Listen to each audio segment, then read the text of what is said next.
హరీష్ రావు గారికి సంబంధించినటువంటి విషయం వచ్చినప్పుడు మీరు పదే పదే ఆరోపణలు చేస్తారు. హరీష్ నుంచి ఎట్లాంటి రిప్లై లేదు.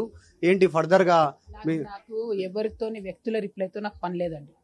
రింగ్ రోడ్ అలైన్మెంట్ మారాలి, దానికోసం నేను ప్రయత్నం చేస్తాను. దానివల్ల వందలాది మంది సన్నకారు రైతులకు హెల్ప్ అవుతుంది, దానికోసం నేను పనిచేస్తాను. ఒక వ్యక్తి నాకు ఎప్పుడు టార్గెట్ కాడు, అది మాకు ఎప్పుడు కూడా ఉద్యమంలో మేము నేర్చుకోలేము. అంత ఉద్యమంలో కూడా మనం ఎవరు వ్యక్తుల్ని టార్గెట్ చేయలేము, వ్యవస్థనే టార్గెట్ చేస్తాం. ఇప్పుడు కూడా నేను వ్యవస్థనే టార్గెట్ చేస్తున్నాను. అది కూడా బీఆర్ఎస్ని కాదు, ప్రభుత్వాన్ని టార్గెట్ చేసేటటువంటి క్రమంలో ఇదివరకు ప్రభుత్వంలో ఉన్నటువంటి వాళ్ళు కూడా ఆటోమేటిక్గా వస్తున్నారు తప్పితే నేను ఏదో ఫోకస్గా ఒకరి మీద టార్గెట్ చేయట్లేదు. Thank you. జై తెలంగాణ.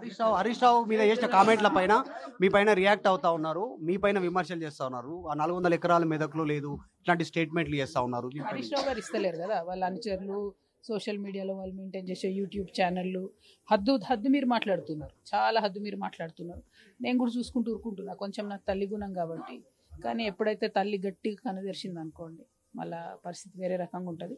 వాళ్ళ అనుచర గణం కూడా ఒకసారి ఆలోచన చేసుకోవాలి. ఎటువంటి తట్టు మాట్లాడవద్దు, పద్ధతి ప్రకారం మాట్లాడండి. పద్ధతి ప్రకారం నేను కూడా కాంగ్రెస్ ప్రభుత్వం పైన మాట్లాడుతున్నారు కానీ గతం ప్రభుత్వం మీదనే ఎక్కువ మాట్లాడుతున్నారు. మీ daddy party president KCR, so మీరు కేసీఆర్ని అంటుర్రా, కేసీఆర్ ప్రభుత్వంలో జరిగిన తప్పిదాలను మాట్లాడుతురా?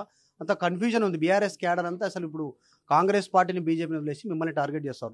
మీ పైన ఎక్కువ రోజు ఎవరు టార్గెట్ చేస్తలేరా నన్ను? నిజమైన బీఆర్ఎస్ పార్టీని ప్రేమించే వాళ్ళు, నిజంగా కేసీఆర్ గారిని ప్రేమించే వాళ్ళు నన్ను టార్గెట్ చేస్తలేరు. కొంతమంది నాయకులను నమ్ముకొని మా ఫ్యూచర్ ఏమైపోతుందో అని భయపడేటటువంటి కొంతమంది వ్యక్తులు మాత్రమే నన్ను టార్గెట్ చేసే ప్రయత్నం చేస్తారు. హరీష్ రావా? లేలే, ఎవరైనా. నేనేమంటున్నా అంటే పెద్ద పెద్ద వాళ్ళు మంచి వాళ్ళు టార్గెట్ చేస్తేనే నేను ధైర్యంగా నిలబడ్డా.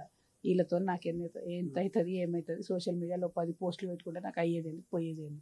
పాయింట్ ఏంటంటే ప్రజలకు వాళ్ళైతే జవాబు చెప్పాలి, ఇవాళ కాకపోతే రేపన్నా చెప్పాలి, చెప్తారని నేను భావిస్తాను.